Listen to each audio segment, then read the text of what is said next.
오늘 우리에게 주신 하나님의 말씀은 잠언 25장 13절 말씀입니다. 잠언 25장 13절 말씀 제가 읽도록 하겠습니다. 충성된 사자는 그를 보내 이에게 마치 추수하는 날의 얼음 냉수 같아서 능히 그 주인의 마음을 시원하게 하느니라. 아멘. 할렐루야. 오늘은 하나님을 기쁘게 하는 사람이라는 뜻으로 주제로 여러분과 말씀을 나누어 보려고 하겠습니다. 오늘은 다윗의 이야기를 해보겠습니다. 자, 다윗은 어떤 사람이었을까요? 우리가 너무나도 잘 알지만 다윗은 이스라엘의 두 번째 왕입니다. 그런데 다윗은 하나님께서 기뻐하시는 왕이었을까요? 기뻐하시는 왕이었어요. 다윗은 어떤 사람이었을까요? 잘난 사람이었을까요? 능력이 좋은 사람이었을까요? 지금부터 다윗에 대해서 좀 더 이야기를 해보겠습니다.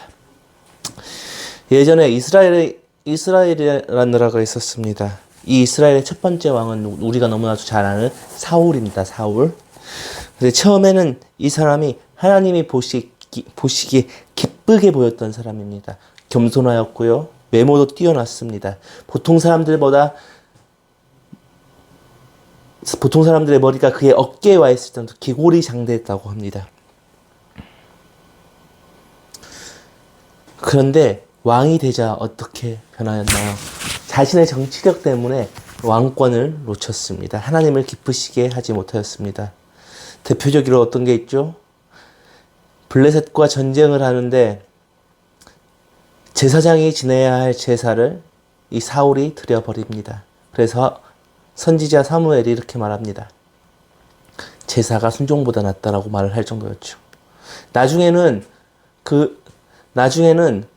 하나님의 신이 그를 떠나서 하나님의 음성이 들리지 않자 점치는 여인을 찾아서 죽은 사무엘을 불러내기까지 했습니다. 하나님의 마음을 기쁘게 하지 않고 자신의 뜻대로 자신의 정치력을 시험하였던 왕이 바로 사울왕입니다. 그런 모습을 본 하나님은 어떻게 하셨을까요? 선지자 사무엘을 통해 한 명의 왕을 새로 세우라고 했습니다. 그리고 하나님께서는 이새라는 사람의 아들 중 하나를 왕으로 세우라고 했습니다. 사무엘은 이새를 찾아가 아들들을 불렀습니다. 왕을 세우기 위해서.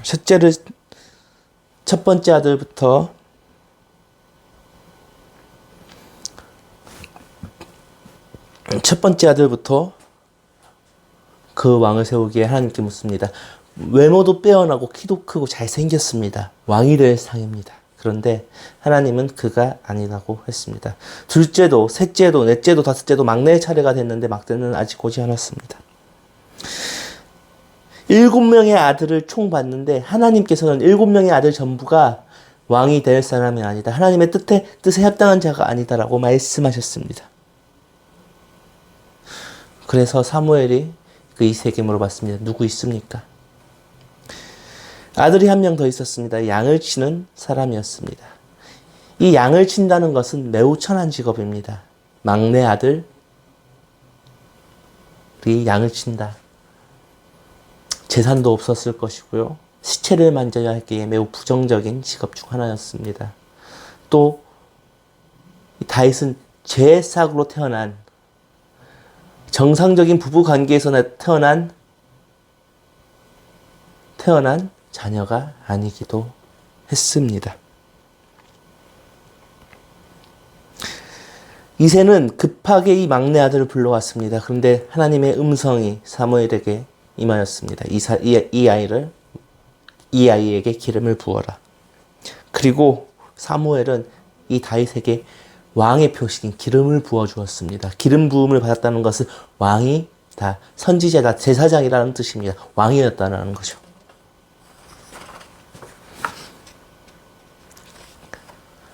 근데 왜 하나님께서는 다윗을 선택하였을까요? 다윗은요, 양치기였죠. 양을 기르고 먹이는 사람입니다. 그런데 이 다윗은 양을 칠 때 사자나 늑대가 양을 잡아가면 끝까지 쫓아와 그 맹수를 때려잡고 자기의 양을 구해오는 사람이었습니다. 그리고 하나님을 찬양하는 사람이었습니다. 수금을 매우 잘 쳐서 사울의 악사로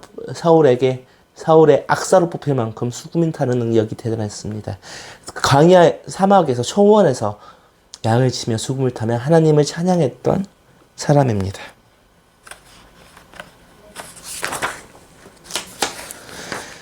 다윗은 왜 왕이 됐을까요? 하나님은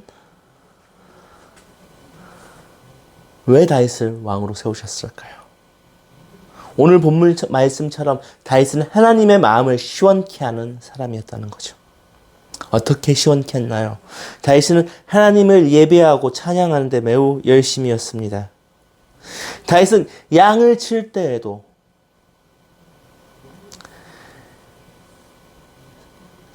자신의 장인이자 왕인 사울에게 쫓길 때에도, 그리고 왕이 돼서도, 왕자에 올랐을 때 자신의 아들 압살롬의 반란을 통해서 왕자에 쫓겨났을 때도 그는 하나님을 찬양하는 것을 멈추지 않은 사람입니다.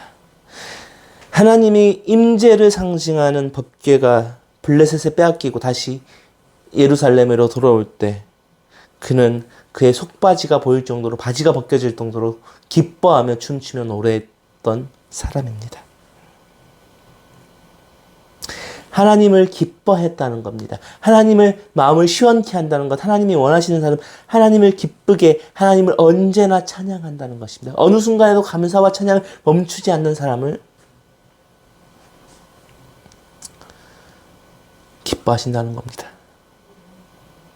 그리고요, 다윗은 회개도 잘했다는 겁니다. 다윗은 너무나도 큰 잘못을 한 적이 있습니다. 자신의 부하 우리아의 아내 밧세바를 취하였고 자신의 부하 우리아를 죽였습니다. 그리고 그의 아내 밧세바와 결혼했습니다. 그런데 어떤 이름 없는 선지자가 와서 다윗에게 책망이 합니다. 부한 자가 가난한 자의 양을 빼앗아서 제사를 올렸다고, 잔치를 했다고. 그리고 다윗이 그게 누구냐고 물으니까 바로 다윗 왕이라고 말합니다. 그 일은 기뻐하시는 일이 아닙니다라고 다윗은 이야기했습니다. 그럴 때 다윗은 어떻게 했나요? 눈물로 침상을 띄웠다는 표현이 나올 정도로 눈물로 기도를 했다는 것입니다. 자신의 눈물이 바닥에 넘쳐 흘려서 자신의 침상의 눈물에 둥둥 뜰 정도로 회개의 기도를 했다는 겁니다. 그 모습을 본 하나님께서는 기뻐했다는 거죠. 하나님은 다윗의 이런 모습에 정말로 기뻐했습니다. 하나님의 마음을 시원케 하는 행동을 했습니다. 하나님을 찬양하고 자신의 잘못에서 순전히 자복하고 회개하는 그 모습이 하나님을 기쁘시게 하는 자라는 것입니다. 우리도 하나님을 기쁘시게 하는 자가 되기 위해서는 어떻게 해야 됩니까? 우리도 다윗처럼 행동해야 된다는 겁니다. 하나님을 찬양하고 예배하는 것에 쉬지 않아야 된다는 겁니다. 내 감사의 편으로 하나님께 예배 올려드려야 된다는 겁니다. 쉬지 않고 기도해야 된다는 겁니다. 그리고 하나님 앞에 죄를 지었다면 눈물로 기도하면 된다는 것입니다. 우리가 다윗처럼 찬양하고 기도할 때 하나님께서는 기뻐하신다는 겁니다. 말씀을 다시 읽겠습니다. 충성된 사자는 그를 보낸 이에게 마치 추수하는 날의 얼음 냉수 같아서 그 주인의 마음을 시원케 하느니라.